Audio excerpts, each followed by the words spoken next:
एक समय की बात है कि राजू नाम का एक दयालु किसान रहता था। उसके पास एक छोटी सी झोपड़ी थी जिसकी छत सूखी घास से बनी थी। राजू बड़ा ही गरीब किसान भी था, पर उसने अपनी गरीबी से कभी हिम्मत नहीं हारी थी। राजू अपने खेतों में बहुत मेहनत किया करता था।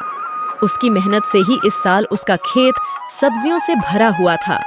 मोटे लाल टमाटर और चमकदार बैंगनी रंग के बैंगन। राजू हर दिन बहुत मेहनत करता था, अपने पौधों को सींचता था और घास निकालता था। लेकिन इस साल बारिश के बादल लुका छिपी खेल रहे थे।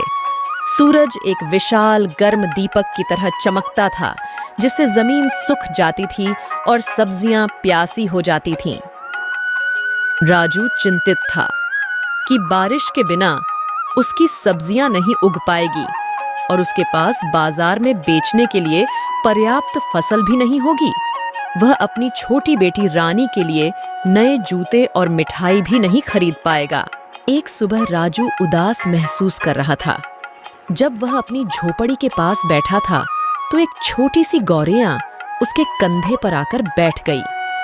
चहचहा के गौरैया ने सिर झुकाते हुए कहा, मुंह लटकाए क्यों बैठे हो राजू? राजू हैरान था। एक बोलने वाली गौरैया। उसने सूखी जमीन और प्यासी सब्जियों के बारे में अपनी चिंता बताई। गौरैया ने धैर्यपूर्वक सुना।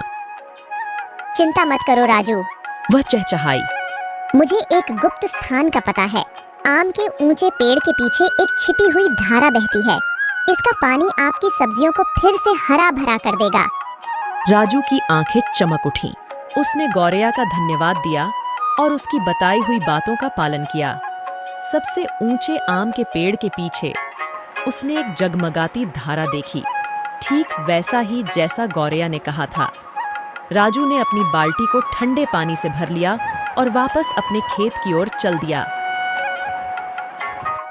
उसने ध्यान से प्रत्येक प्यासे पौधे के चारों ओर पानी डाला। सब्जियां खुशी से चहकती हुई लग रही थीं। उनकी पत्तियां चमकीली हरी हो गईं। कुछ दिनों बाद आखिर बारिश आ ही गई।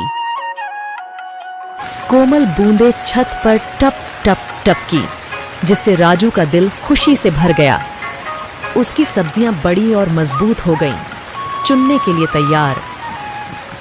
राजू ने अपने ताजे फल और सब्जियां बाजार में बेची।